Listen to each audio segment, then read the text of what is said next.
Hello everyone, this is विशाल कंसल। हमारा आज का टॉपिक है किस्मत या कर्म, क्योंकि इसे लेके आज भी बहुत सारे लोगों के मन में एक भ्रम की स्थिति बनी हुई है।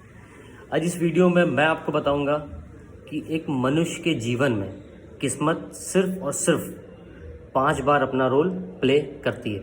पर जब मैं बात करता हूँ किस्मत और कर्म की, तो इनके बीच एक बहुत अहम शब्द आता है जिसे मैं वीडियो के लास्ट में डिस्क्राइब करूँगा।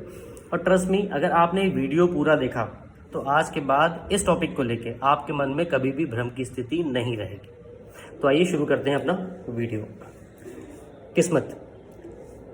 किस्मत ने आपको जीवन में सबसे ज़्यादा प्यार करने वाले 2 लोग दिए, वो हैं आपके माता और पिता।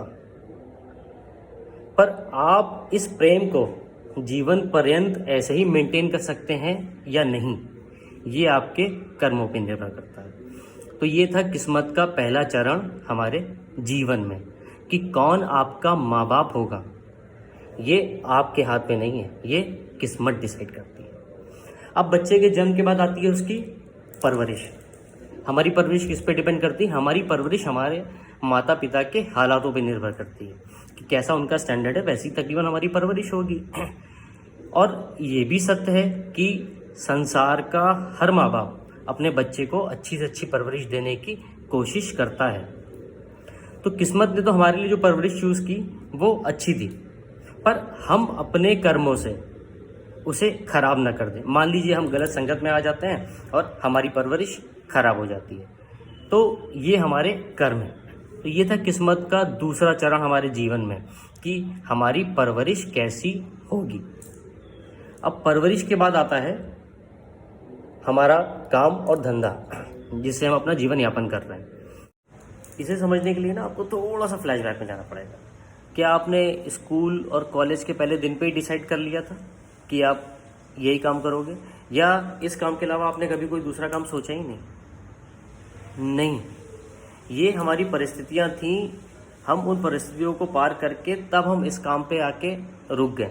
मतलब किस्मत ने हमको ये काम दिया है, हाँ, पर आप इस काम को कितना बड़ा और कितना सफल बना सकते हैं, ये पूरी तरह आपके कर्मों पे निर्भर करता है। तो ये था किस्मत का तीसरा चरण हमारे जीवन में, कि हम क्या काम करेंगे। अब काम धंधे के बाद आता है आदमी का जीवन साथी चुनना।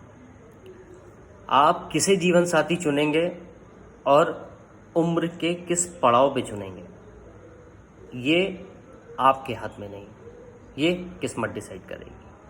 पर हाँ, आपके उसके साथ संबंध कैसे होंगे, आप अपने जीवन साथी के साथ अपना जीवन किस तरह निर्वाह करोगे, ये टोटल आपके कर्मों पर निर्भर करता है। तो ये था किस्मत का चौथा चरण हमारे जीवन में, कि हमारा जीवन साथी कौन होगा और उम्र के किस पड़ाव पे होगा। अब इसके बाद कौन सा दिन हमारे जीवन का आखिरी दिन होगा, ये किस्मत डिसाइड करती है।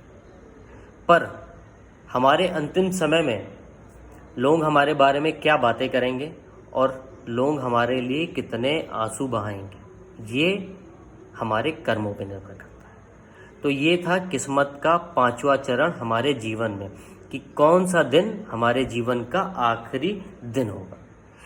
इन 5 चीज़ों के अलावा किसी भी चीज़ का आपके जीवन में किस्मत से कोई लेना देना नहीं है। अब यहाँ पे बहुत सारे लोग मुझसे एक सवाल कर सकते हैं जो उनके दिमाग में आया होगा, कि भाई मान लीजिए मैं रोड से जा रहा हूँ और मैं रूल्स फॉलो कर रहा हूँ, अपनी गाड़ी नॉर्मल स्पीड में चला रहा हूँ, और सामने से एक दूसरी गाड़ी आती है, वो मुझे ठोक देती है और मेरे पैर में फ्रैक्चर हो जाता है। या मैंने अपने किसी जानने वाले को, वो बहुत परेशान था, मैंने उसकी मदद करने के लिए उसे 5 लाख रुपए दिए और उसने मुझे 5 लाख रुपए का चूना लगा दिया। तो क्या ये किस्मत नहीं है? नहीं, ये ना किस्मत है ना कर्म है, ये है हमारे संघर्ष। ये वही संघर्ष हैं जो हमें गिराते हैं ताकि हम चलना सीख सकें, जो हमें हराते हैं ताकि हम लड़ना सीख सकें, जो हमें रुलाते हैं ताकि हम मुस्कुराना सीख सकें। अब यहाँ पे भी बहुत सारे लोगों को एक सवाल होगा कि मान लीजिए हम गाड़ी लेके जा रहे हैं और हमारा एक्सीडेंट हो जाता है, गाड़ी पूरी तरह से डैमेज हो जाती है, पर हमें एक खरोच भी नहीं आती है, या हमें किसी चीज़ की बहुत ज़रूरत थी और वो पता नहीं कहाँ से ईश्वर हमें अपने आप ला के दे देता है, वो हमारे सामने आ जाती है। तो क्या आप इसे किस्मत नहीं कहेंगे? नहीं, ये भी किस्मत नहीं है।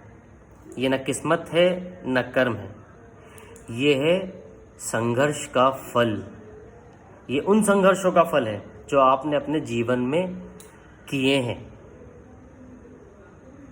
इसलिए जीवन में सिर्फ और सिर्फ किस्मत है, संघर्ष है और कर्म है।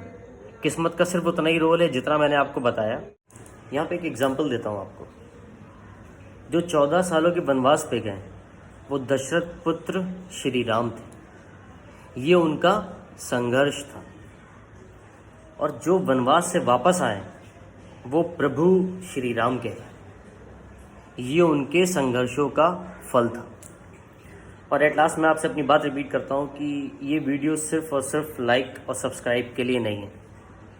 अगर आपको मेरी बात पसंद आई हो तो अपने जीवन के जितने भी संघर्ष हो ना, उनसे डरिएगा नहीं, उनसे लड़िए। Thank you.